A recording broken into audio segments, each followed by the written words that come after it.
श्री गुरुभ्यो नमः.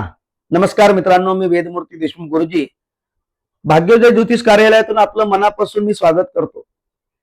मित्रांनो, या धावत्या युगामध्ये अनेकांना पडणारे प्रश्न म्हणजे आपल्या घरामध्ये सतत अडचणी काय येत असतात. घरामध्ये पाहिजे तसा पैसा टिकत नाही. पती पत्नीमध्ये छोट्या छोट्या गोष्टीवरून एक गैरसमज निर्माण होतात, वादविवाद निर्माण होतात. परिवारातल्या लोकांचं घरामध्ये स्वास्थ्य व्यवस्थित राहत नाही. दवाखान्यावरती औषधावरती पैसा जास्त खर्च होतो. घरातील मुलं आपलं मनासारखं ऐकत नाही, हट्टीपणा करायला लागतात. एक तणावपूर्ण वातावरण सतत आपल्या घरामध्ये जाणवतं. म्हणजे ज्यावेळेस आपण घराच्या बाहेर पडतो त्यावेळेस आपलं मन अतिशय आनंदामध्ये असतं, प्रत्येक काम आपण व्यवस्थित करतो. मग आपण घरामध्ये आल्यानंतर हा तणाव का जाणवतो आपल्याला, डोकं घरामध्ये आल्यानंतर जड का पडतं. तर ह्याच्यासाठी सगळ्यात महत्वाचं म्हणजे आपल्या घरामध्ये एक नकारात्मक ऊर्जा तयार झालेली असते.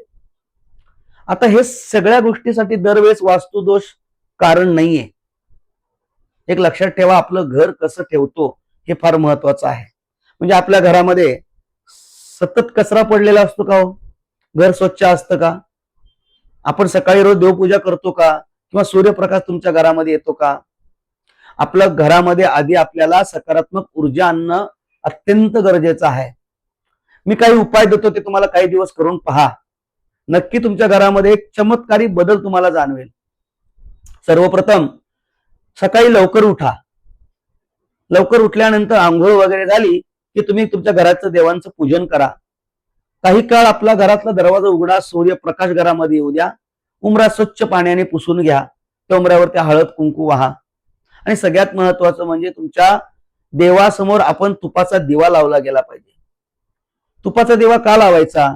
एकतर तुपाचा दिवा लावल्यानंतर घरामध्ये एक ऊर्जा, सकारात्मक ऊर्जा निर्माण होते. आणि सगळ्यात महत्वाचं म्हणजे घरामध्ये पैसा उत्तम प्रकारे टिकतो. लक्ष्मीची प्राप्ती घरामध्ये होते.